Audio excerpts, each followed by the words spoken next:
to defer to Corey Rutherjack and Clay.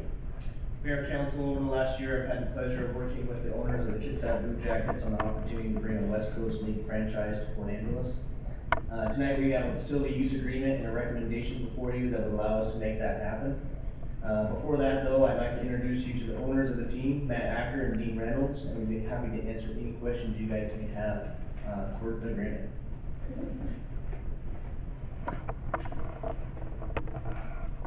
Please state your name and your address for the record.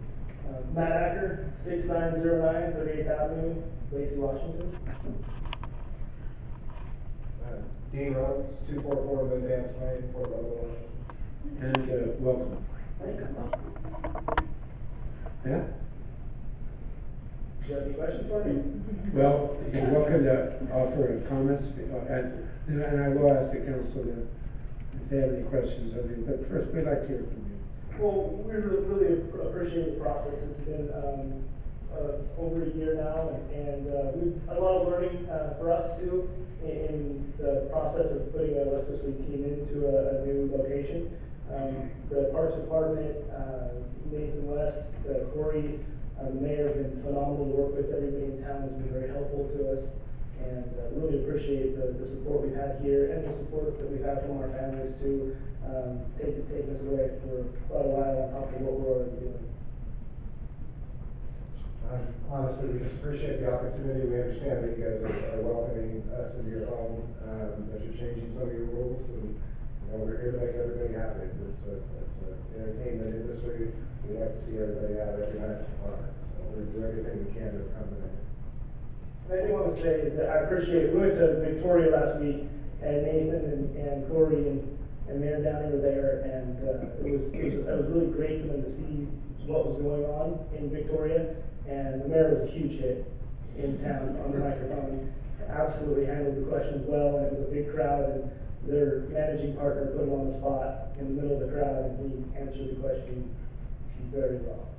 Thank you. It's easier for me to answer questions about baseball. Good. Any members of the council, Deputy Mayor Kim?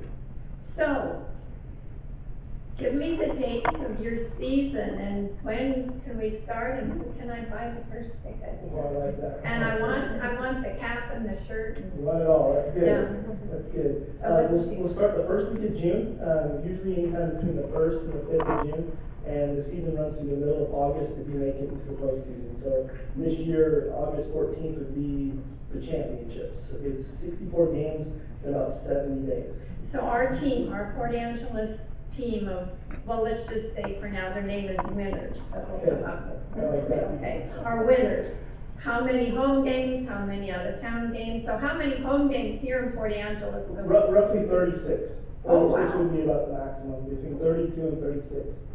There is some non-league games for preparation for the season, but roughly about 36 is about probably a week. And that gives us time to work to also with the local youth teams too. Make sure they're here. Thanks. Where are most of these players recruited from for what would be the Port Angeles team? Is that Pac-12, Big West, SEC, ACC, the major conferences, WAC, you see in the College World Series. so pretty much U.S. wide? Nationally, sometimes internationally, we've been quite a few, Raichi College in Japan and some of our schools in Japan have had some good luck with. They usually are the kids that make it through the system. They'll start in Lacey and kind of work their way up from there. Because we don't know, it's really hard to scout from obviously that far away. But nationally and internationally. Average, how long are these players on these teams? You will return some players for 2, sometimes 3 years. Occasionally you'll see a 4-year player. It doesn't happen that often. Usually there's a medical reason at some point in there. But you usually want to see a player progress. So 2 years is usually going to be a max you're going to see them. And then they're going to get drafted. Their junior year, they're eligible. They're 21 years old, eligible for the draft.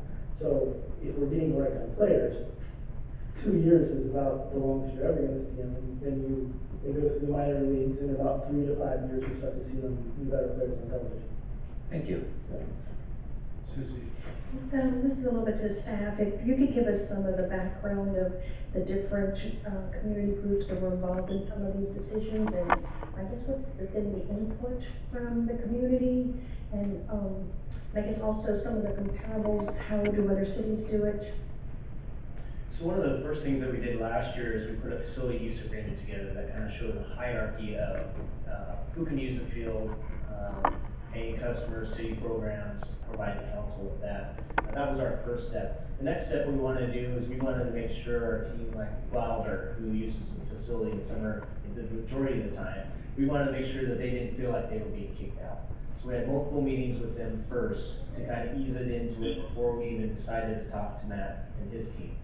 Once we had those discussions, we met with Matt and Dean, but we also had Wilder in the meetings with us, so to have discussions so that they could ask questions how this was going to work together.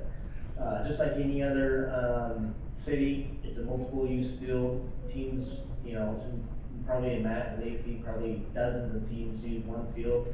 Wilder's just had the opportunity to really use one field.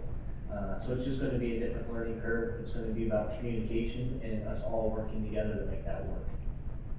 So as the school board, I mean, I guess the schools also use the field. Yeah, the school season will be over by then, so the school district wasn't involved in the process, but I can tell you, since the first time this has hit the paper, I've seen a lot of positive energy in this town, a lot of questions, and a lot of people excited about it. And I'll kind of echo what Matt said, is when we got to Victoria, we were kind of watching what happened there, I got it. It's different, and it's gonna take a team of us in the next 3 to 5 years to really make this what it really needs to be. Right, because I think this is awesome. I think this is really, really wonderful.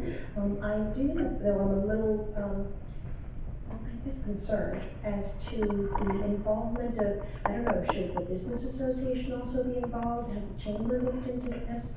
How has it fit with